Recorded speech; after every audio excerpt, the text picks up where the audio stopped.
आ जाओ भाई।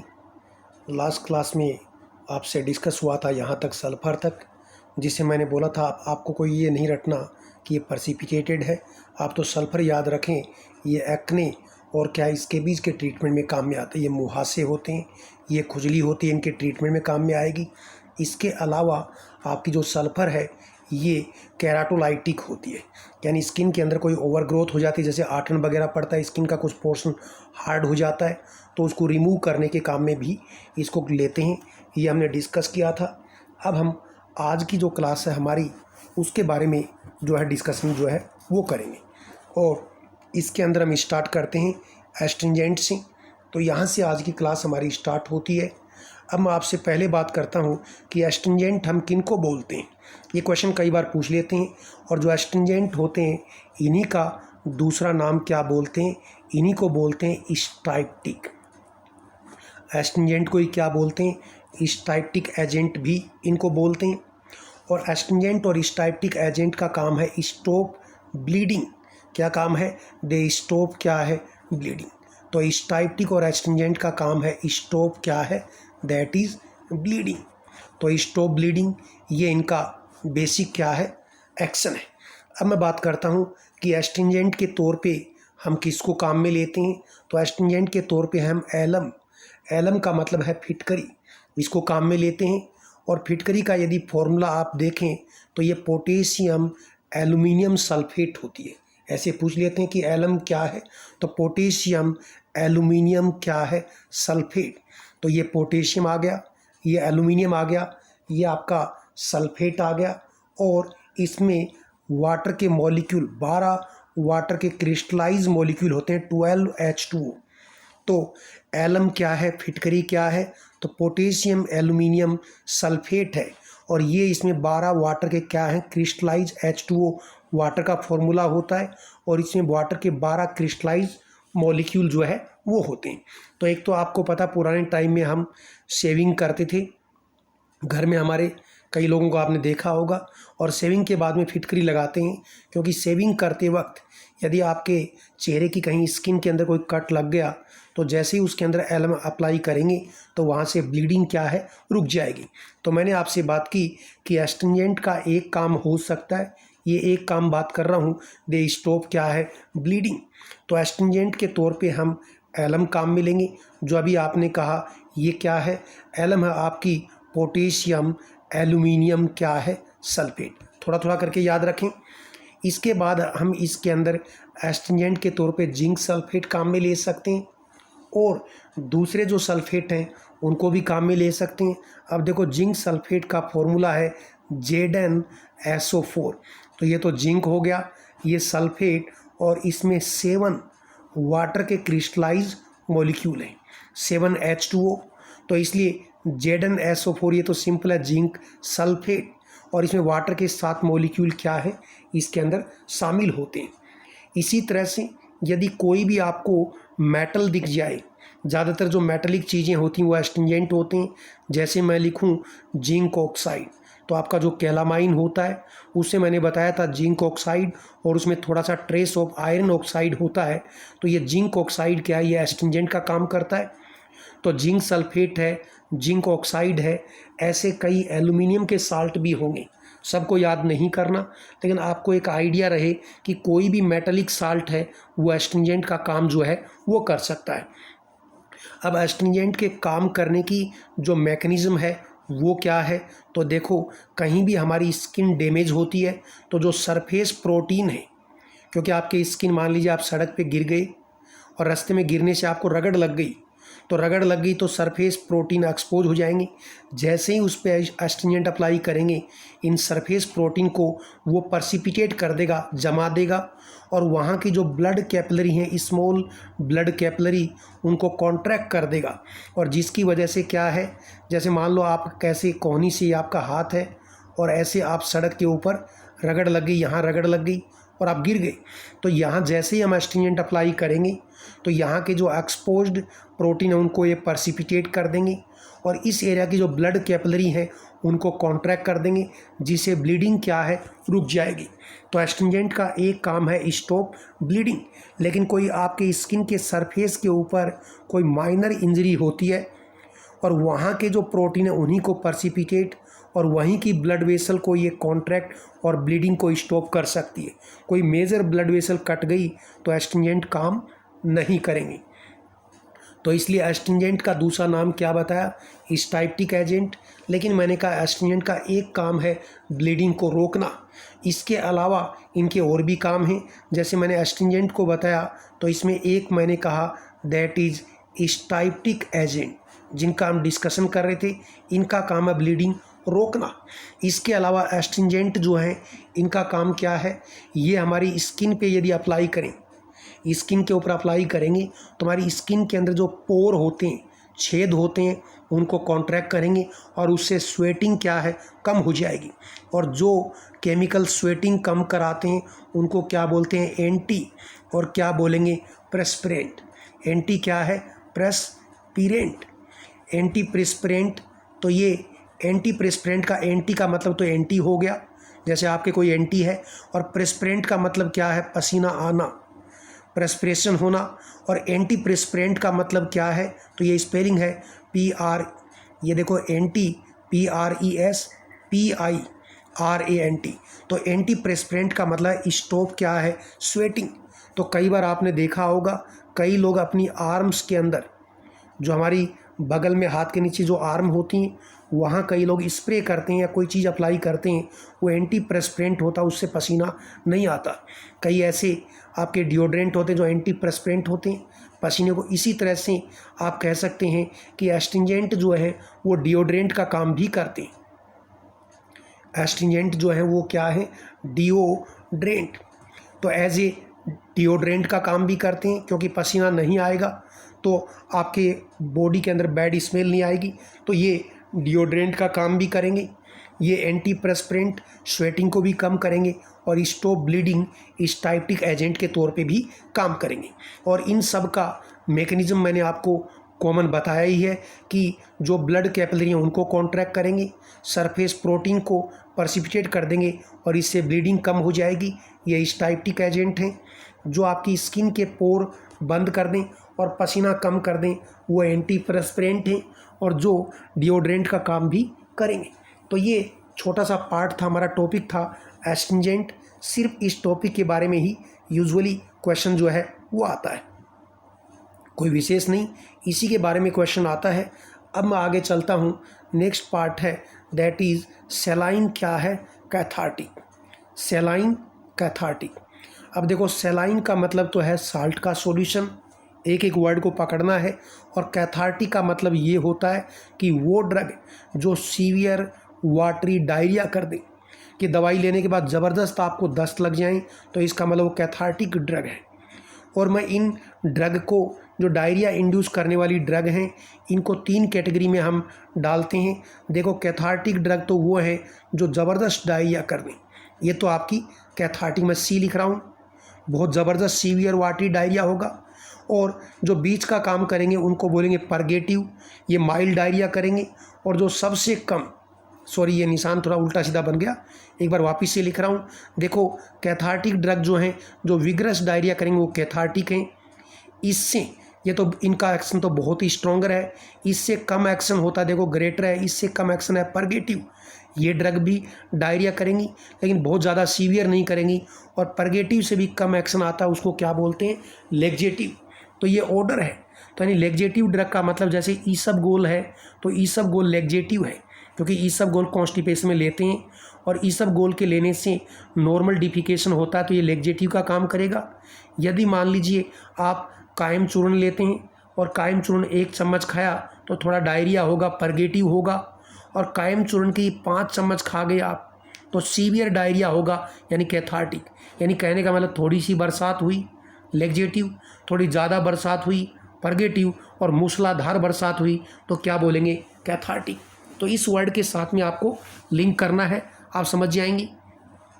तो अब देखो कैथार्टिक का मतलब तो ये है और सेलाइन का मतलब क्या है, साल्ट के सॉल्यूशन। अब आपके ऑप्शन देखिए, देखो सोडियम पोटेशियम टार्ट्रेट है, साल्ट है, ये मैग्नीशियम सल्फेट साल्ट है और ये बहुत इंपॉर्टेंट साल्ट है, इसलिए इसको ज़रूर याद रखना। देखो मैग्नीशियम सल्फेट, अभी मैंने ऊपर आपको जिंक सल्फेट लिखा था और उसके अंदर ही वाटर के 7 मॉलिक्यूल थे, वैसे ही इसके अंदर 7 वाटर मॉलिक्यूल इसके साथ में होते हैं। ये इसका पूरा फॉर्मूला है मैग्नीशियम सल्फेट का। देखो मैग्नीशियम का मतलब Mg और SO4 का मतलब क्या है, सल्फेट। तो इतना केमिस्ट्री तो आपको आती है। तो देखो मैग्नीशियम सल्फेट और ये 7 वाटर के मॉलिक्यूल, और ये मैग्नीशियम सल्फेट मैं इसलिए फोकस कर रहा हूँ, एक तो इसका साल्ट याद रखना है, और मैग्नीशियम सल्फेट जो है इसको क्या बोलते हैं, इसको बोलते हैं दैट इज़ इप्सम साल्ट। और इस नाम से ये क्वेश्चन कई बार एग्ज़ाम के अंदर रिपीट हुआ है कि इप्सम साल्ट का यूज़ क्या है। या तो कहेगा इप्सम साल्ट क्या है, आपके सामने मैग्नीशियम सल्फेट, अगले ने फॉर्मूला लिखा है तो भी आप जानते हैं कि मैग्नीशियम सल्फेट ये O और ये क्या है 7H2O, तो ये आपका इप्सम साल्ट क्या फॉर्मूला होगा, तो ये रहा इप्सम साल्ट, नाम होगा तो मैग्नीशियम सल्फेट ये रहा। तो ये इप्सम साल्ट है। और इप्सम साल्ट को कहाँ यूज़ करेंगे, तो आप कहेंगे सेलाइन कैथार्टिक के तौर पे। यदि किसी को ज़बरदस्त कॉन्स्टिपेशन हो, या मान लीजिए किसी पेशेंट के इंटेस्टाइन को बिल्कुल खाली करना है, सारा कंटेंट बाहर निकालना है, तो ऐसे केस में हम कैथार्टिक ड्रग लेते हैं। और ये इप्सम साल्ट क्या है, साल्ट का सॉल्यूशन सेलाइन कैथार्टिक जो है वो होता है, इसलिए ड्रग क्या है इम्पोर्टेंट। और दूसरा सोडियम पोटेशियम टार्ट्रेट। ये 2 एग्जाम्पल तो चूँकि आपके सिलेबस के अंदर हैं वो आपको याद रखने हैं, लेकिन इनसे मिलते जुलते एग्जाम्पल मैं बता रहा हूँ। देखो ये और एग्जाम्पल आपको क्या याद है, जैसे मैग्नीशियम सल्फेट बोला ऐसे ही मैं ये भी कह सकता हूँ, जैसे मैग्नीशियम है वैसे ही कौन सा सल्फेट हो सकता है, सोडियम सल्फेट हो सकता है। तो हमें सबको याद नहीं करना, बाकी को लिंक करना है, याद करना मैग्नीशियम सल्फेट क्योंकि ये इप्सम साल्ट है, एक पर्टिकुलर नाम है इम्पोर्टेंट, इसी से जुड़ा हुआ। मैग्नीशियम की जगह सोडियम करेंगे तो सोडियम सल्फेट हो जाएगा, यदि मैं पोटेशियम करूँगा सोडियम की जगह तो पोटेशियम सल्फेट हो जाएगा। इस तरह से ये है। और इसके अलावा मैं आपको बता दूं कि देखो मैग्नीशियम हाइड्रोक्साइड, और मैग्नीशियम हाइड्रोक्साइड का जो 8% सॉल्यूशन लेते हैं उसको हम मिल्क ऑफ मैग्नीशिया बोलते हैं। लेकिन मैग्नीशियम हाइड्रोक्साइड ज़्यादा डोज में दें, क्योंकि मैग्नीशियम वैसे भी आपको पता है मैग्नीशियम साल्ट लेग्जेटिव होता है, ज़्यादा डोज में देंगे तो ये डायरिया कर देगा, और इतना कर देगा कि ये कैथार्टिक एक्शन शो कर देगा। तो आपको याद रखना है कि मैग्नीशियम हाइड्रोक्साइड आपका एंटासिड है, मिल्क ऑफ मैग्नीशिया है, वहाँ इसका 8% सॉल्यूशन जो है वो काम में लेते हैं। लेकिन मैग्नीशियम हाइड्रोक्साइड की ज़्यादा अमाउंट लें तो ये सेलाइन कैथार्टिक का काम भी करेगा। इसलिए सेलाइन कैथार्टिक के एग्जाम्पल बहुत सारे हैं, लेकिन आपके सिलेबस में मैग्नीशियम सल्फेट याद रखना इप्सम साल्ट है। ऐसे ही मैंने कहा आप सोडियम सल्फेट कर दीजिए, आप पोटेशियम सल्फेट कर दीजिए, फिर मैंने कहा मैग्नीशियम से आप कहेंगे मैग्नीशियम हाइड्रोक्साइड कर दीजिए। तो देखो मैग्नीशियम से मैंने मैग्नीशियम हाइड्रोक्साइड बना दिया, और सल्फेट से मैंने सोडियम सल्फेट पोटेशियम सल्फेट, ऐसे एग्जाम्पल लिंक करके निकाल लें। अलग अलग यदि आप याद करेंगे तो बिल्कुल भी आपको याद नहीं रहेंगे।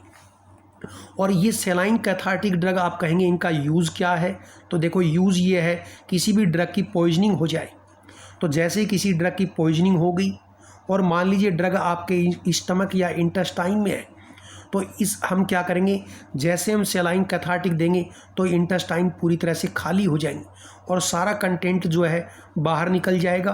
तो ये सेलाइन कैथार्टिक जो है इंटेस्टाइन को क्लीन करने का काम जो है वो करते हैं। और इनको रूट क्या हो सकता है, इनका रूट देखो ज़रूरी नहीं इनको ओरल रूट से भी ले सकते हैं, और इनका रूट ये भी हो सकता है ये आपका स्टमक और ये आपकी इंटेस्टाइन। ठीक है, ये इंटेस्टाइन होगी, और यहाँ इंटेस्टाइन में नीचे आपको पता है सेलाइन कैथार्टिक एक ट्यूब है, ये इसमें सॉल्यूशन है सेलाइन कैथार्टिक का, और इस ट्यूब के आगे लंबी सी ट्यूब होती है, उसको नीचे के पार्ट से GIT पार्ट से अंदर रेक्टम में इंसर्ट करेंगे, और फिर इस ट्यूब को जैसे ही हम हाथ से दबाएंगे, जैसे पुश करेंगे तो ये फ्लूइड जो है आपके इंटेस्टाइन के अंदर पहुंच जाएगा, और यहाँ पहुंच के अंदर पहुंच के ये साल्ट का सॉल्यूशन अंदर पहुंच गया और अंदर पहुंच के यहाँ का आपका क्या बढ़ जाएगा, क्योंकि साल्ट का सॉल्यूशन हमेशा ओस्मोटिक प्रेशर बढ़ाता है, तो यहाँ का ओस्मोटिक इंटेस्टाइन के अंदर का ओस्मोटिक प्रेशर बढ़ जाएगा। और ओस्मोटिक प्रेशर की एक खासियत होती है कि वो पानी को अपने साथ रखता है, पानी को जाने नहीं देता। तो जैसे ही आपने सेलाइन कैथार्टिक इस तरह से आपने इंटेस्टाइन में इंसर्ट किए, तो ये जो फॉर्मुलेशन है इसको क्या बोलते हैं, ये है एनीमा फॉर्मेशन। ये जैसे टेबलेट हम ओरल रूट से लेते हैं, ऐसे रेक्टल एनीमा है, और रेक्टल एनीमा के थ्रू आपने सेलाइन कैथार्टिक को इंटेस्टाइन में इंसर्ट किया। इंटेस्टाइन में आते ही ये यहाँ का ओस्मोटिक प्रेशर जो है वो बढ़ा देंगे, और जैसे ही ओस्मोटिक प्रेशर बढ़ा तो इंटेस्टाइन में बहुत सारा वाटर इकट्ठा हो जाएगा, और बहुत सारा वाटर पानी इकट्ठा होगा तो आपके जितने भी वाल्व हैं यहाँ आपके एनस के अंदर वाल्व होता है, एक बाहर की तरफ एक अंदर की तरफ, ये सारे वाल्व जो हैं ये खुल जाएंगे और सारे बंधन खुल जाएंगे, और जितना भी कंटेंट है ये कंटेंट सब बाहर निकल जाएगा, एकदम से बरसात हो जाएगी, और इंटेस्टाइन आपकी पूरी तरह से क्या हो जाएंगी, खाली हो जाएंगी। तो इस तरह से आपकी ये जो सेलाइन कैथार्टिक ड्रग हैं ये काम करती हैं। सेलाइन का मतलब साल्ट का सॉल्यूशन, और ये आपका सीवियर डायरिया कर देती हैं। और कैसे काम करती हैं, तो मैंने कहा ओस्मोटिक प्रेशर को बढ़ा के। तो आपसे पूछ सकता है कि सोडियम पोटेशियम टार्ट्रेट या मैग्नीशियम सल्फेट, जिसको इप्सम साल्ट बोलते हैं, ये एज ए कैथार्टिक कैसे काम करेंगे, तो आप क्या कहेंगे, बाई इंक्रीजिंग ओस्मोटिक क्या है, pressure, by increasing osmotic pressure. ये ओस्मोटिक प्रेशर को इंक्रीज करके ऐसा काम करते हैं, या आप बोल सकते हैं। इसीलिए इन ड्रग को हम दूसरे वर्ड के अंदर सेलाइन कैथार्टिक का दूसरा नाम क्या है, इनको ये भी बोल सकते हो, क्योंकि ये ओस्मोटिक प्रेशर बढ़ाते हैं। तो इनको मैं क्या बोलूँगा, ओस्मोटिक, और वही वर्ड लिख दूंगा, दैट इज़ कैथार्टिक। ओस्मोटिक क्या लिख दूंगा, कैथार्टिक। तो ये ओस्मोटिक कैथार्टिक पूछे तो भी बात वही है, क्योंकि ये ओस्मोटिक प्रेशर बढ़ा के काम करती हैं। या आपसे सेलाइन कैथार्टिक पूछे तो भी बात क्या है, वही सेम वर्ड हैं। और दूसरा, मैंने आपको कई बार इसको चेंज करके ऐसा भी करते हैं। अभी मैंने कहा था, यदि मैं कोई साल्ट का सॉल्यूशन देता हूँ और वो सीवियर डायरिया करे तो मेरे लिए वो कैथार्टिक है, और यदि वो थोड़ा सा कम डायरिया करे तो परगेटिव है, और थोड़ा सा लूज मोशन हो तो क्या है, लेग्जेटिव। तो लेग्जेटिव से सीवियर डायरिया करते हैं परगेटिव, परगेटिव से सीवियर डायरिया करते हैं कैथार्टिक। अब मान लीजिए आपने मैग्नीशियम सल्फेट का सॉल्यूशन इंसर्ट किया, इंटेस्टाइन में गया और वहाँ का ओस्मोटिक प्रेशर इतना बढ़ाया, इतना ओस्मोटिक, मान लीजिए मैंने ऊपर 4 लाइन की, इतना ओस्मोटिक प्रेशर बढ़ाया तो इंटेस्टाइन पानी ज़्यादा इकट्ठा होगा और सीवियर डायरिया, और उस सेक्शन को हमने कैथार्टिक बोल दिया। यदि मैं इसी मैग्नीशियम सल्फेट की डोज कम कर दूं तो इंटेस्टाइन का ओस्मोटिक प्रेशर, मान लीजिए इसने 2 ही लाइन ऊपर इतना ही इंक्रीज़ किया, तो इतना ही इंक्रीज़ किया तो मैं इसी को क्या बोलूँगा, सेलाइन क्या है, परगेटिव। क्या बोल दूंगा, सेलाइन। सेलाइन तो चूँकि साल्ट का सॉल्यूशन है, और कैथार्टिक की जगह परगेटिव एक्शन किया तो क्या बोलेंगे, सेलाइन परगेटिव। या इसी को क्या बोलेंगे, ओस्मोटिक प्रेशर बढ़ा के किया तो क्या बोलेंगे, ओस्मोटिक क्या है, परगेटिव। तो इस तरह से इनके नाम बदल सकते हैं। तो आपको कॉन्सेप्ट जो है वो डेवलप करना है कि साल्ट का सॉल्यूशन है इसलिए सेलाइन, और साल्ट का सॉल्यूशन ओस्मोटिक प्रेशर इंक्रीज करता है इसलिए मैं ओस्मोटिक क्या है, कैथार्टिक बोलूं, और उन्हीं को ही मैं सेलाइन कैथार्टिक बोल सकता हूं। जिनको मैं ओस्मोटिक परगेटिव बोलूँगा उन्हीं को मैं सेलाइन परगेटिव बोल सकता हूं। जिसको मान लीजिए मैं ओस्मोटिक लेग्जेटिव बोलूँगा उसी को मैं क्या है, सेलाइन लेग्जेटिव, क्योंकि यदि वो साल्ट का सॉल्यूशन है तो मैं बोल सकता हूँ। तो इस तरह से चीज़ों को याद करना है। तो कैथार्टिक जो है वो आपकी इंटेस्टाइन को पूरी तरह से खाली कर देंगे, और इनको हम ड्रग की पॉइजनिंग के केस में, फूड की पॉइजनिंग के केस में, या किसी का इंटेस्टाइन सर्जरी ऐसा कोई काम करना है वहाँ इनको हम क्या करते हैं, यूज़ करते हैं। अब चलिए हम नेक्स्ट टॉपिक के ऊपर आते हैं, और नेक्स्ट टॉपिक है आपका क्या है, इनहेलेंट। और इनहेलेंट का मतलब ये है कि इनको हम इनहेल करेंगे, सांस के थ्रू अंदर लेंगे, और सबसे ज़रूरी चीज़ जीवन के लिए क्या है, ऑक्सीजन है। तो इसी की बात करते हैं। तो आपको देखा है आपने हॉस्पिटल के अंदर जो ऑक्सीजन के सिलेंडर होते हैं और इनकी रिक्वायरमेंट ज़्यादा है, पेशेंट वेंटिलेटर पे जाता है, सिलेंडर की रिक्वायरमेंट है। ये हॉस्पिटल वाले सिलेंडर की मैं बात कर रहा हूँ, घर वाले की नहीं। और हॉस्पिटल में जो सिलेंडर ऑक्सीजन का, कार्बन डाइऑक्साइड, नाइट्रस ऑक्साइड, अलग अलग गैस के सिलेंडर हैं और इनका रंग अलग अलग होता है ताकि इनको क्या है आप पहचान कर लें। तो इसके अंदर यदि आपको पूछे ऑक्सीजन का जो सिलेंडर है उसका कलर कैसा होगा, तो आपको याद रखना ब्लैक एंड वाइट। और आपके नोट्स में आगे ये लिस्ट मैंने दी है। तो ब्लैक एंड वाइट का मतलब है आपने हॉस्पिटल में विजिट किया ही है तो देखा होगा उस सिलेंडर का ये जो नेक है ये तो वाइट होती है और बाकी ये सिलेंडर जो है ये पूरा क्या है ब्लैक होता है, हालांकि उसका रंग उड़ चुका होता है। तो ये सिलेंडर जो है इसका ये पार्ट क्या बॉडी पार्ट, इसको हम क्या बोलेंगे, ये इसका बॉडी पार्ट है। तो ये आपका बॉडी और ये इसका क्या है नेक है। तो इसका जो नेक पार्ट है वो तो कैसा रहेगा, ऑक्सीजन के केस में ये वाइट रहेगा और बॉडी पार्ट इसका क्या है ब्लैक रहेगा। तो कई बार इस तरह से, तो ताकि हम कलर देखते ही पहचान जाएं, किसी भी मेडिकल प्रोफेशनल को कोई कन्फ्यूज़न ना हो, इसलिए। ऐसे ही मैं आपसे यदि बात करूं कि नाइट्रोजन के सिलेंडर की, ये रहा नाइट्रस ऑक्साइड का सिलेंडर। नाइट्रस ऑक्साइड का जो सिलेंडर है वो पूरा ही सिलेंडर एक ही रंग का होता है और उसका रंग कैसा है ब्लू कलर का। ये डार्क आप देखेंगे जैसे नाम लिखा है इस कलर का, ब्लू कलर का जो सिलेंडर जो है होता है नाइट्रस ऑक्साइड का। और नाइट्रस ऑक्साइड क्या है लाफिंग गैस है, ये आपको पता है, तो इसका ब्लू कलर का सिलेंडर होगा। और कार्बन डाइऑक्साइड जो है ये रेस्पिरेटरी स्टिमुलेंट होती है, क्योंकि हमारे ब्लड में CO2 का लेवल जैसे ही बढ़ेगा तो तुरंत से हमारी बॉडी और हमारा जो रेस्पिरेटरी सेंटर एक्टिवेट हो जाता है और तुरंत से हम जल्दी जल्दी सांस लेते हैं और इस ब्लड CO2 लेवल को क्या करेंगे कम करेंगे। तो इसलिए CO2 ये क्वेश्चन पूछ लेते हैं, ये रेस्पिरेटरी स्टिमुलेंट जो है वो है। तो CO2 रेस्पिरेटरी स्टिमुलेंट है और CO2 का जो सिलेंडर है वो कैसे रंग का होगा। तो देखो CO2 का एक ट्रिक मैं आपको बताता हूँ, ये CO2 है और ये देखो ये नाइट्रस ऑक्साइड है और ये आपकी ऑक्सीजन है। देखो ऑक्सीजन के अंदर एक जैसे दो ऑक्सीजन के एटम हैं, लेकिन इसमें एक कार्बन एक ऑक्सीजन है, इसमें नाइट्रोजन ऑक्सीजन, तो अलग अलग टाइप के एटम हैं। तो इस सिलेंडर का रंग एक ही होगा पूरा, और वो कैसा कलर का है तो मैं बताऊं ये ग्रे कलर का सिलेंडर होता है। CO2 का जो सिलेंडर है उसका रंग ग्रे कलर का होगा और नाइट्रस ऑक्साइड का सिलेंडर का रंग पूरा एक ही कैसा होगा ब्लू होगा।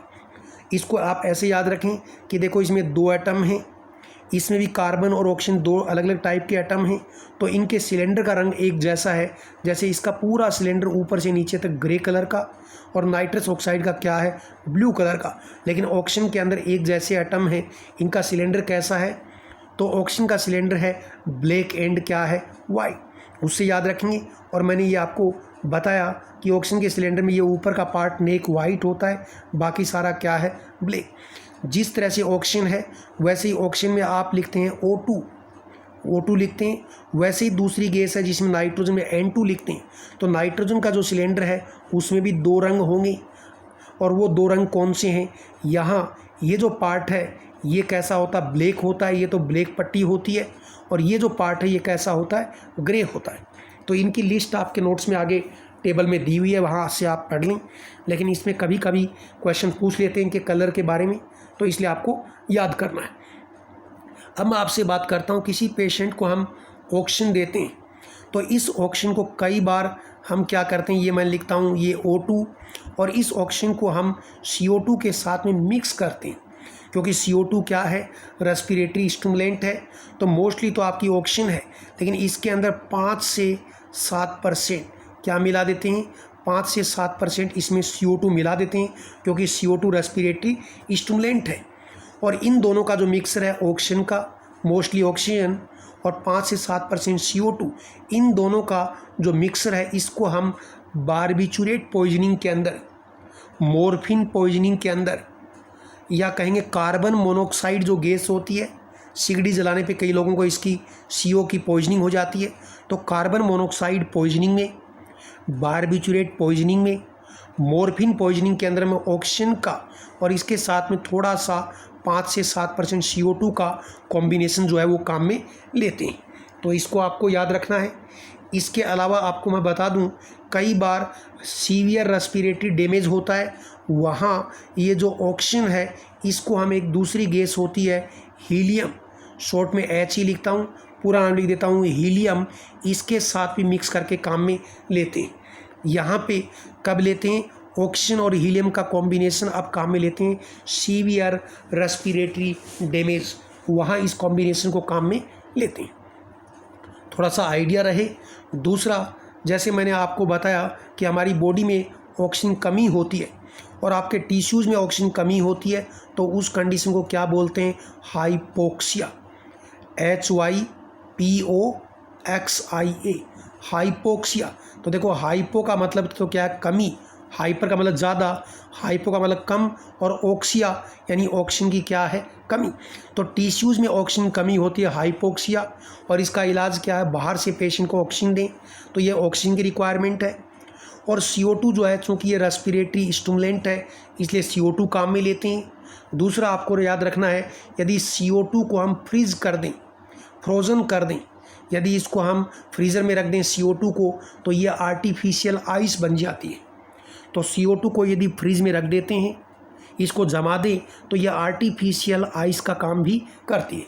और तीसरी यहाँ नाइट्रस ऑक्साइड जो है, और नाइट्रस ऑक्साइड का आपको फॉर्मूला भी देखो याद रखना है। इसका फॉर्मूला है कौन सा? N2O, नाइट्रस ऑक्साइड, ये फॉर्मूला। और इसका सिलेंडर का कलर मैंने आपको बताया ब्लू। ये एक एनास्थेटिक ड्रग है, ये एक जर्नल अनास्थेटिक है। तो फार्माकोलॉजी में इसको हम जर्नल अनास्थेटिक के तौर पे डिस्कस करेंगे। इसके अलावा ये जो है, ये क्या है? लाफिंग गैस भी है। तो इस तरह की जो मैं इम्पोर्टेंट बातें बोल रहा हूँ कि रेस्पिरेटरी स्टिमुलेंट के तौर पे आप क्या लेंगे, तो आपने कहा ये CO2 है।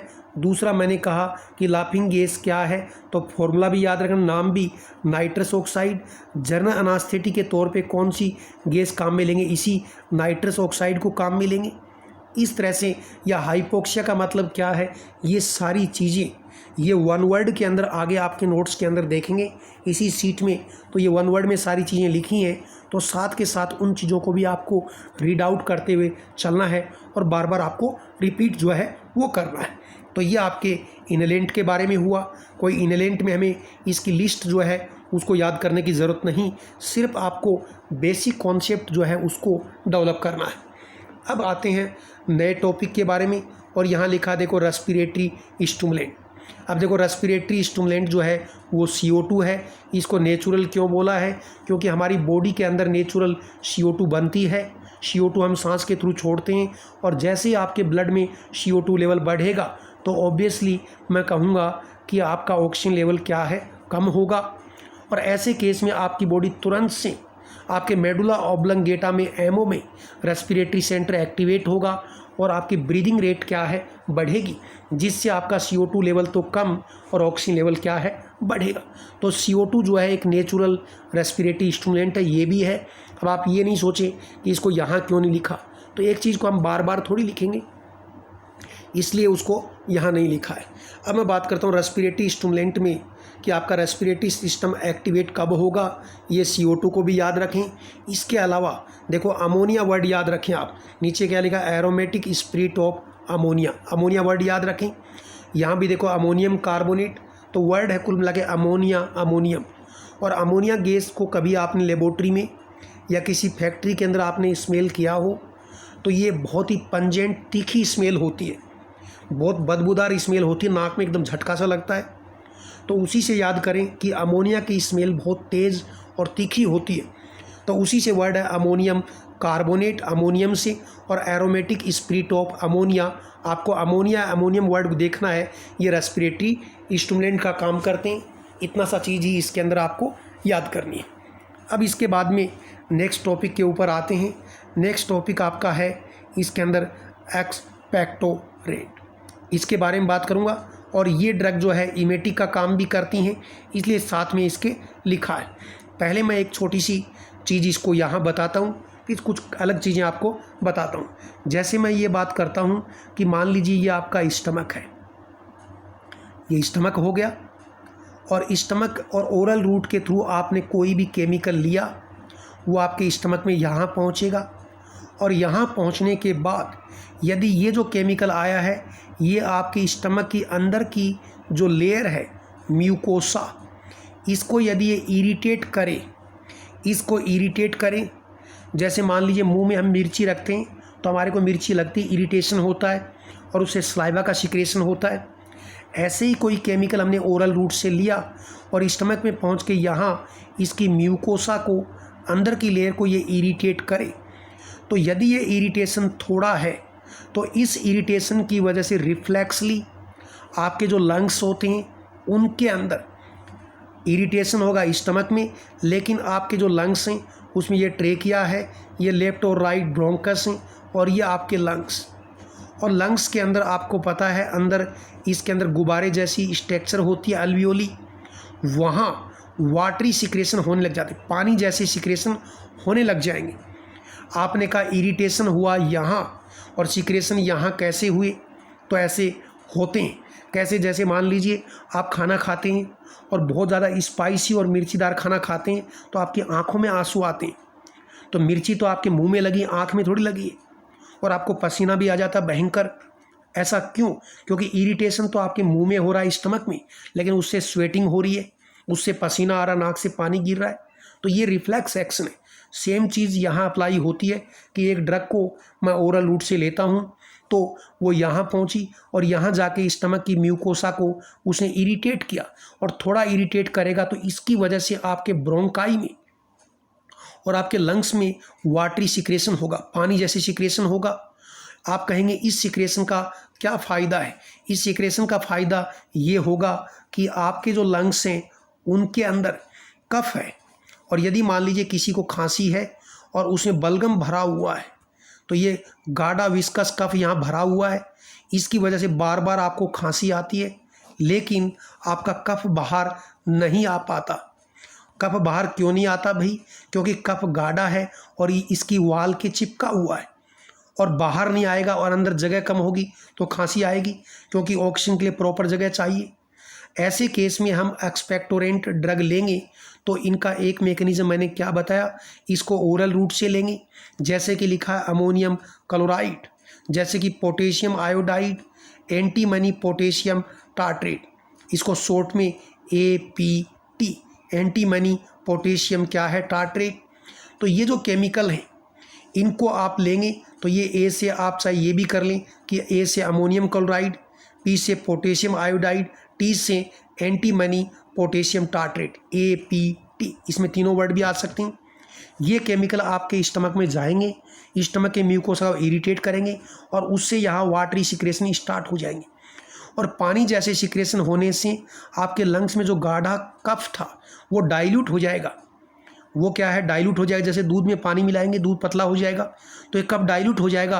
अब आपको खांसी तो नेचुरली आती है और ये डाइल्यूट हो गया, विस्कोसिटी कम होगी तो खांसी के साथ में कफ क्या है, बाहर आ जाएगा, और कफ बाहर आ गया तो प्रॉब्लम बाहर निकल गई, तो प्रॉब्लम ठीक हो गई।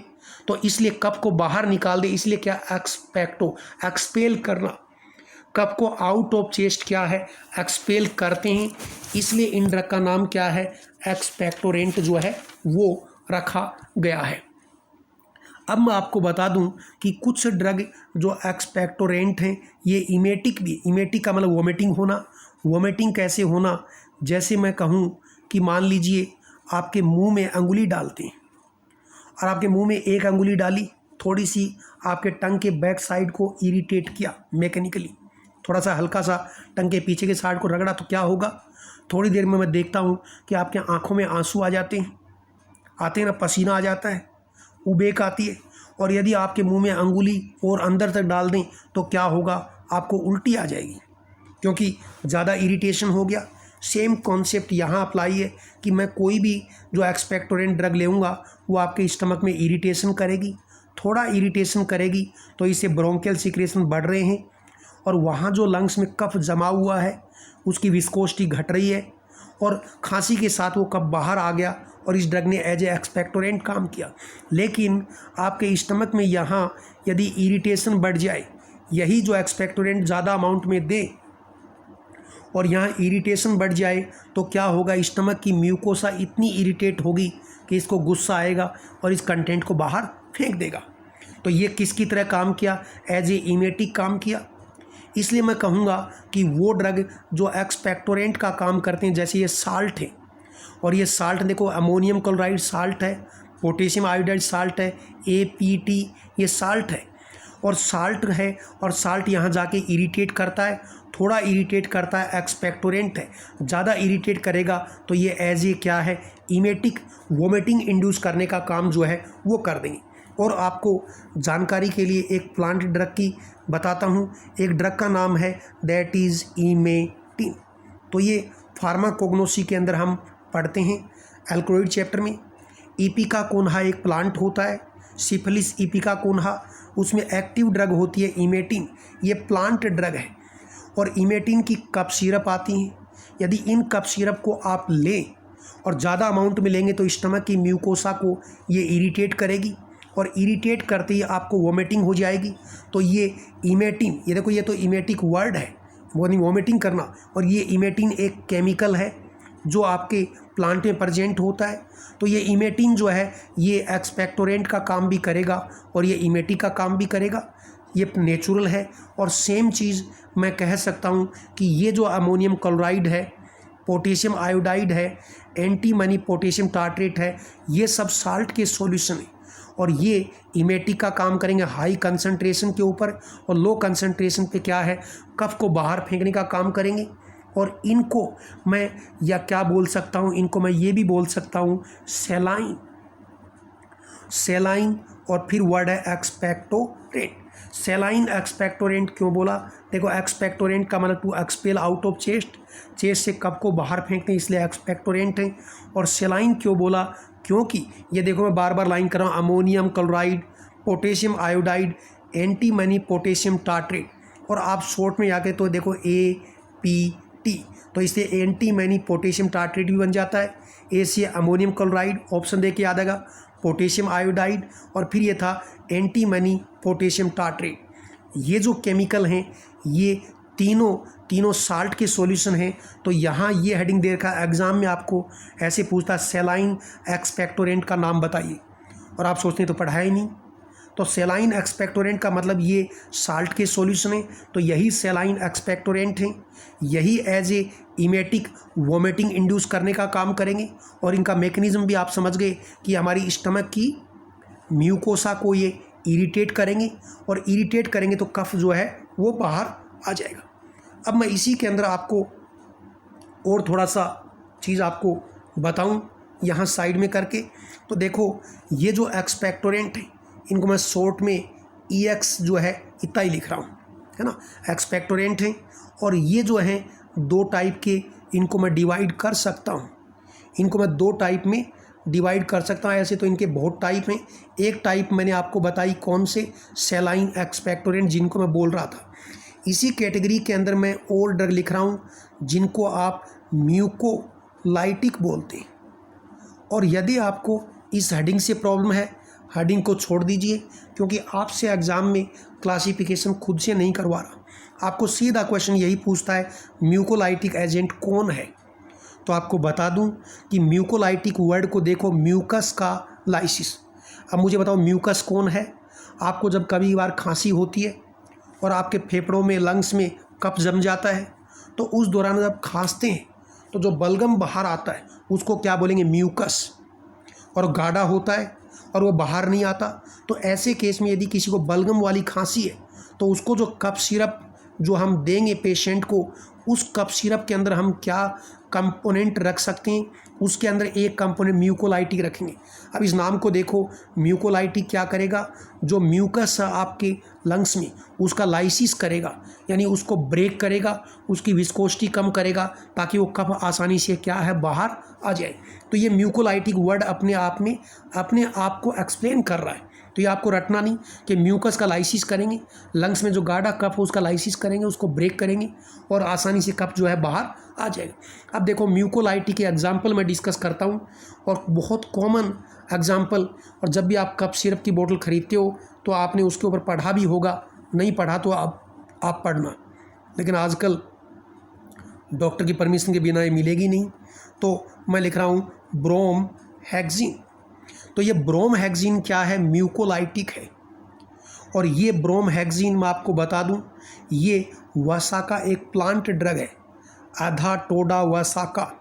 ये वसाका का डेरिवेटिव है, क्योंकि प्लांट जो वसाका है वो भी म्यूकोलाइटिक है। कई बार पूछते हैं म्यूकोलाइटिक प्लांट कौन सा है, तो आप कह सकते हैं जो वसाका है वो क्या है, वो म्यूकोलाइटिक है।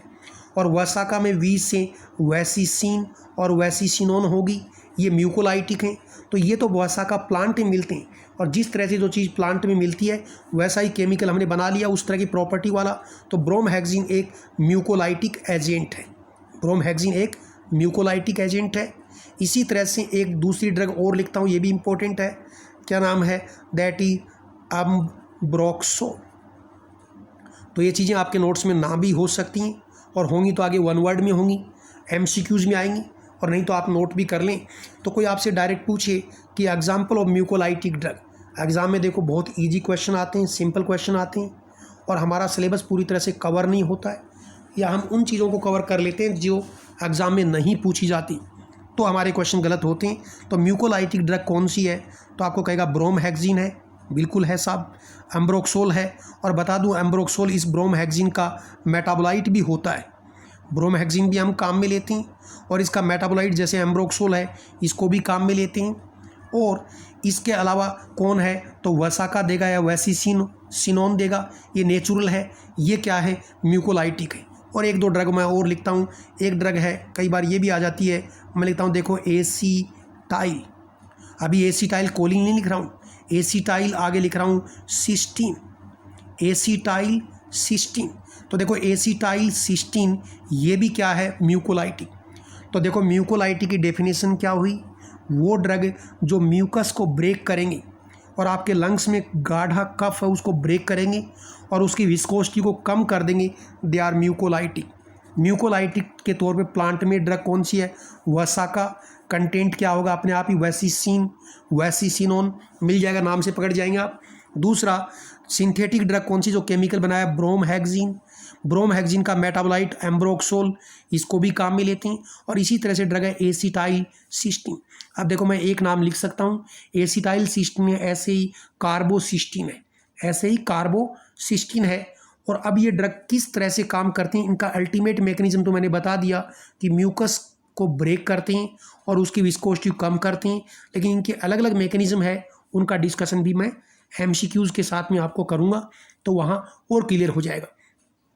कुल मिला के आपको एक चीज़ क्लियर होगी, देखो कहीं भी वर्ड आए कि एक्सपेक्टोरेंट क्या है, तो कप को बाहर एक्सपेल करने का काम करेंगे, दे आर एक्सपेक्टोरेंट। या यूँ कहें कि आपके लंग्स में गाढ़ा कफ है और उसका मूवमेंट नहीं हो पा रहा है, और जैसे ही मैं उसका मूवमेंट बढ़ा दूं और मूवमेंट बढ़ाएंगे और खांसी के साथ बाहर आ जाए, एक्सपेक्टोरेंट। ये जो एक्सपेक्टोरेंट ड्रग हैं, इन्हीं का दूसरा नाम क्या है, इनको बोल सकते हैं म्यूकोकाइनेटिक। अब देखो वर्ड पे जाओ, रटना नहीं। देखो म्यूको का मतलब म्यूकस, और काइनेटिक का मतलब, काइनेटिक एनर्जी फिजिक्स में होती है ना, जिसमें एक जगह से दूसरी जगह कोई चीज़ मूवमेंट करती है, तो कौन सी एनर्जी है, काइनेटिक एनर्जी। आप किसी चीज़ का धक्का लगाएंगे, आप जोर लगा रहे हैं, दम लगा रहे हैं, ये मैकेनिकल एनर्जी है, और वो चीज़ लुढ़कने लगती है, खिसकने लगती है, तो वो क्या हुआ, मैकेनिकल एनर्जी काइनेटिक एनर्जी में बदल गई। तो ऐसे ही देखो म्यूको यानी म्यूकस, गाढ़ा कफ, और उसका मूवमेंट करवा दें तो वो ड्रग को क्या बोले, म्यूको काइनेटिक्स। और एक्सपेक्टोरेंट, और यदि म्यूकस का मूवमेंट हो गया तो वो आपके मूवमेंट हो गया, आपके फेफड़ों से, लंग से बाहर आ जाएगा, बाहर आ जाएगा तो इन्हीं ड्रग को क्या बोलेंगे, एक्सपेक्टोरेंट। तो एक्सपेक्टोरेंट जो है उन्हीं को क्या बोलते हैं, म्यूको काइनेटिक। तो वर्ड रटना नहीं, रटेंगे बिल्कुल कंफ्यूज होंगे, लेकिन आपने to expel out of chest, expectorant, और इन्हीं को बोलते हैं म्यूकोकाइनेटिक, क्योंकि म्यूकस का मूवमेंट बढ़ा देते हैं। अब इनके पास मूवमेंट बढ़ाने का कौन सा तरीका है, तो मैं अब आपको सारे तरीके एक साथ लिखता हूँ। जैसे मैंने लिखा कि ये एक्सपेक्टोरेंट, इन्हीं को बोलते हैं म्यूकोकाइनेटिक, और इसमें मैंने एक चीज़ आपको अभी लिखी थी, क्या, म्यूकोलाइटिक। और एक बार रिकॉल करके मेरे साथ मुझे बताओ। देखो ऑनलाइन क्लासेस में किसी तरह की कोई दिक्कत नहीं, उतना ही इफेक्टिवनेस होती है, इवन उससे ज़्यादा है, यदि आप ध्यान लगा के सुने। एक चीज़ को दो बार देखने का मौका आपके पास में, तो लेकिन आपको मोटिवेट तो आपको रहना पड़ेगा। कई लोगों की शिकायत है कि घर पे घर वाले कॉल कर लेते हैं, तो घर वाले तो मुझे भी कॉल कर सकते हैं बीच में, लेकिन मैं बोल के रहता हूँ कि मेरे को बीच में डिस्टर्ब नहीं करना, क्लास रिकॉर्ड कर रहा हूँ, है ना। इससे घर वाले कई बार नाराज़ भी हो जाते हैं। तो इसलिए आपको भी अपना मोबाइल को एरोप्लेन मोड पे लेना है ताकि बीच में आपके व्हाट्सअप नहीं आए, और अपने घर पे बोल के, दोस्तों को बोल के फिर आपको जो है क्लास को सुनना है, तब तो आपको समझ में आएगा। तो एक्सपेक्टोरेंट का मतलब क्या है? म्यूकोकाइनेटिक। जो म्यूकस का मूवमेंट कर दें वो एक्सपेक्टोरेंट है। और म्यूकस का मूवमेंट करने वाली एक ड्रग म्यूकोलाइटिक, क्योंकि म्यूकस का विस्कोसिटी कम कर देंगे, उसका लाइसिस कर देंगे। और अभी मैंने कहा था वसाका है, ब्रोमहेक्सिन है, अम्ब्रोक्सोल है, इसी तरह से एसिटाइल सिस्टीन है, ये ड्रग इसमें आती। तो एक तो ये हो गया। इसी में मैं दूसरी ड्रग और लिख रहा हूँ जो अभी मैंने आपको बताया था, ऐसी ड्रग जो मैं कहूँ कि ब्रोंकियल सिक्रेशन बढ़ा दें, इंक्रीज़ क्या आपके लंग्स में क्या कर दें, इंक्रीज़ ब्रोंकियल, ये तो मैकेनिज्म लिख रहा हूँ मैं एक तरह से, इंक्रीज़ ब्रोंकियल सिक्रेशन, ब्रोंकाई उसके सिक्रेशन जो है वो बढ़ जाए, CHIAL, इंक्रीज़ ब्रोंकियल सिक्रेशन। तो देखो यहाँ देखो म्यूकस को ब्रेक करेंगे तो विस्कोसिटी कम, तो अपने आप ही उसका मूवमेंट बढ़ेगा, कब बाहर आएगा, एक्सपेक्टोरेंट एक्शन आएगा। और इसी तरह से मान लो कोई ऐसी ड्रग दें जो आपके, अभी जो मैं बात कर रहा था कि इमेटिन देंगे, और इमेटिन देंगे, पोटेशियम आयोडाइड देंगे, जो मैंने आपको सेलाइन वाले जो बताए थे, वो आपके स्टमक में जाके इरिटेशन करते हैं और उससे आपके लंग्स में या ब्रोंकाई में ब्रोंकियल सिक्रेशन और वाटरी सिक्रेशन बढ़ते हैं, और उसकी विस्कोसिटी कम हो जाती है, और कप आसानी से मूवमेंट कर जाता है, म्यूकोकाइनेटिक या एक्सपेल हो जाता है। तो वही चीज़ मैं दोबारा से यहाँ दूसरे वर्ड में लिख रहा हूँ। और इसके अंदर हमने इस जो ड्रग ब्रोंकियल सिक्रेशन को इंक्रीज़ करती है उसमें ए कौन सी है, तो मैंने अभी बताया था आपको, देखो सेलाइन। सेलाइन का मतलब क्या था? सेलाइन का मतलब साल्ट का सॉल्यूशन, और मैंने कहा था सेलाइन एक्सपेक्टोरेंट। और जैसे एक आध नाम मैं लिखूँ, पोटेशियम आयोडाइड था, अमोनियम क्लोराइड था, तो सेलाइन का मतलब देखो साल्ट के सॉल्यूशन है। और मैं ये बीच की चीज़ भूल जाऊँ तो ये मैं कहूँ सेलाइन एक्सपेक्टोरेंट कौन है, तो तुरंत देखेंगे, देखो पोटेशियम आयोडाइड, आयोडीन है, पोटेशियम है, साल्ट है, अब ब्रोमहेक्सिन और एम्ब्रोक्सोल तो नहीं हो सकते। ऐसे में को सेलाइन एक्सपेक्टोरेंट कौन है, और मैंने लिखा NH4 क्या है, Cl, तो ये भी साल्ट के सॉल्यूशन है, तो ये सेलाइन एक्सपेक्टोरेंट है। और कैसे काम करते हैं? स्टमक की म्यूकोसा को इरिटेट करेंगे, उससे ब्रोंकाई और लंग्स में सिक्रेशन बढ़ेंगे और कंटेंट मूवमेंट करके बाहर आ जाएगा। इसी तरह से यदि मैं इसमें और यदि क्लासिफिकेशन करूँ बी, तो मैं इसी के अंदर देखो बी क्लासिफिकेशन लिख रहा हूँ। हालांकि ज़्यादा क्लासिफिकेशन से आपको कन्फ्यूज़न भी हो सकता है। और बी क्लासिफिकेशन में लिखता हूँ, देखो रिफ्लेक्सली एक्टिंग। तो रिफ्लेक्स एक्टिंग के अंदर हम इमेटिन दे सकते हैं, कि इमेटिन जो प्लांट है इपिकाक में होती है, हम ओरल रूट से लेंगे, स्टमक में इरिटेशन करेगी, और इस इरिटेशन का रिफ्लेक्स ये आएगा कि आपके लंग्स में वाटरी सिक्रेशन बढ़ जाएंगी, और वाटरी सिक्रेशन से आपका कफ बाहर आ जाएगा। तो रिफ्लेक्सली एक्टिंग, तो इमेटिन रिफ्लेक्सली एक्टिंग है। अब आप कहोगे क्या पोटेशियम आयोडाइड रिफ्लेक्स एक्टिंग नहीं है, वो भी इरिटेशन करता है? यस, ये भी रिफ्लेक्स एक्टिंग है। लेकिन यदि कोई पूछे सेलाइन एक्सपेक्टोरेंट कौन है, तो सेलाइन में तो फिर साल्ट का सोल्यूशन तो यही है, यही आएगा। प्लांट में कौन है, तो फिर क्या है, इमेटिन आएगी।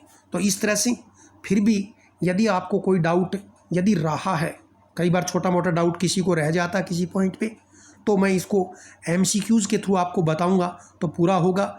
लेकिन एक कॉन्सेप्ट आप क्लियर रखना कि देखो यदि कोई ड्रग हम लेंगे और आपके स्टमक में जाके यहाँ इरिटेशन करती है, थोड़ा इरिटेशन है, तो इसकी वजह से लंग्स में वाटरी सिक्रेशन बढ़ेंगे, कफ की विस्कोसिटी कम होगी, कफ मूवमेंट करेगा, मूवमेंट करके बाहर आएगा, तो म्यूकोकाइनेटिक, और उन्हीं को हम क्या है, एक्सपेक्टोरेंट बोलेंगे। लेकिन ड्रग यदि आपने ज़्यादा दी और इरिटेशन ज़्यादा हुआ तो वो ब्रोंकियल सिक्रेशन तो बढ़ेंगे, वो तो सेकेंडरी है। उससे पहले स्टमक में ज़्यादा इरिटेशन होने से ये स्टमक की ड्रग को क्या है, बाहर फेंक देगा। तो ये कैसा एक्शन हो गया, इमेटिक का। तो इसलिए यहाँ इमेटिक वर्ड साथ में लिखा है। तो चाहे तो आपका AP, ये जो मैंने आपको बताया शॉर्ट फॉर्म क्या बताई थी, APT, तो एंटी मनी पोटेशियम टार्ट्रेट बोल सकते हैं, इसको आप अमोनियम क्लोराइड पोटेशियम आयोडाइड बोल सकते हैं, और एक तीसरा नाम कंबाइंड मिला के ये एक्सपेक्टोरेंट भी है, और यही क्या है, इमेटिक है। तो इसी के साथ ही आज की क्लास को हम इतना ही डिस्कस करते हैं, और आगे का डिस्कशन जो है जारी रहेगा।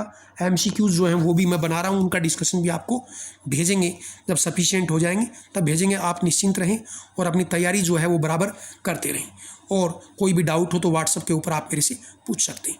इसी के साथ ही आपका बहुत बहुत धन्यवाद।